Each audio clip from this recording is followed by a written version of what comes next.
good boy, you know. And they say, well, he's teaching the other students to worship Vishnu. And Hiranyakashipu was like, Vishnu? You know, Vishnu is my enemy.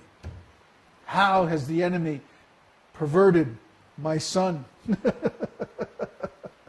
So he had Prahlad brought to him, and he lectured him very sternly about this, and then sent him back to the school and admonished the teachers, now you make sure he doesn't give these other students any more of this nonsense.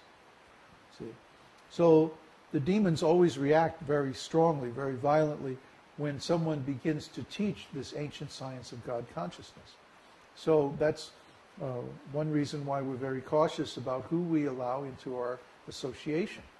See, we don't want political type people in our intimate group. We want to keep this teaching safe for the future. So anyway, Prahlad, of course, didn't stop preaching. He, in fact, increased his preaching. And, of course, it eventually came down to a showdown between the father and the son. So Hiranyakashipu tried so many different ways to convince his son to become a demon, become a good little demon, like your dad. Huh? But, of course, nothing worked, because once you know the truth, you can't go back. Huh? Once you know, you can't give up what you know. You can't erase what you've realized and go back to being ignorant. It's not possible.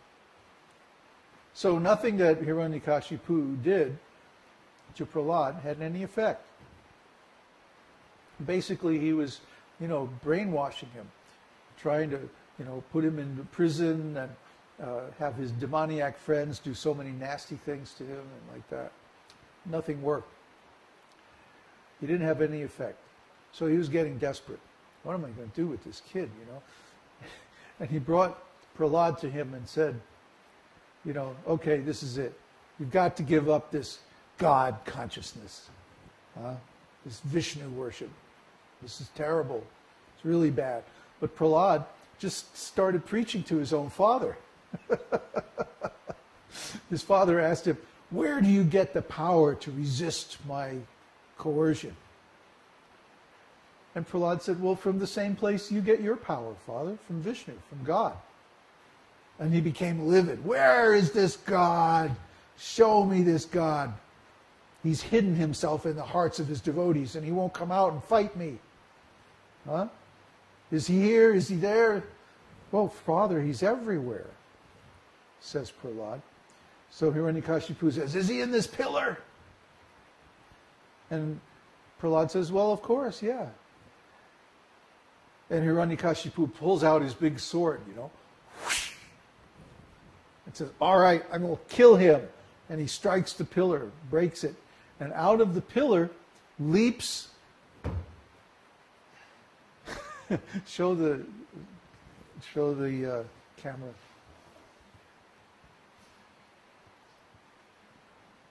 Lord Nṛsiṁhadeva, Śrīmad-Bhāgavatam. Nṛsiṁha is a contraction of Nara-Singha. Nara means a human being, and Singha means lion. So this form is a combination of a human being and lion form. It's a wonderful form. Unprecedented. Huh? No one has ever seen such a form in this world or any other world. And he leaped out of the pillar, fought with Hiranyakashipu for a little while.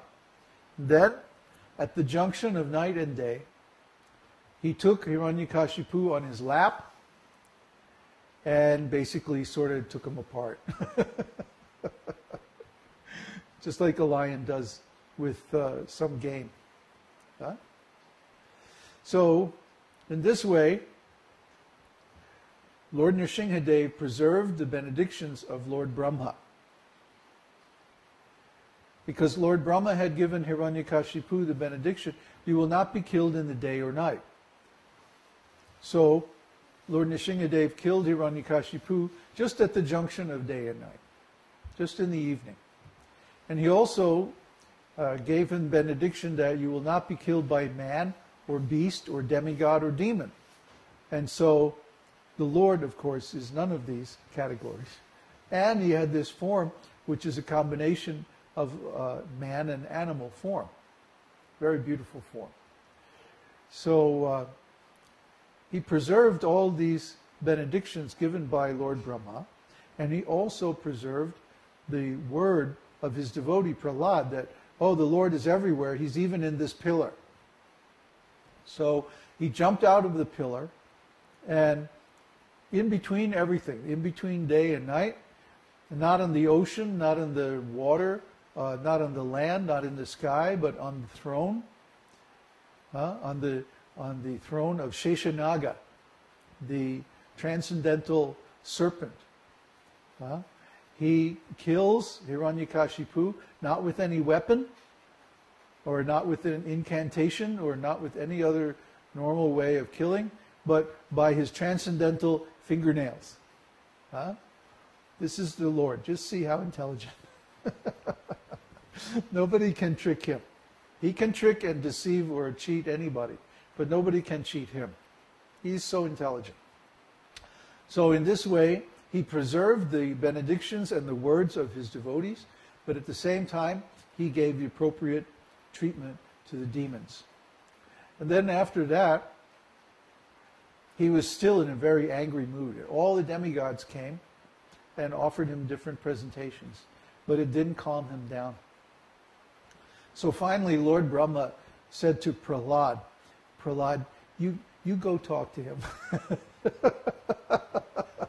He came to save you.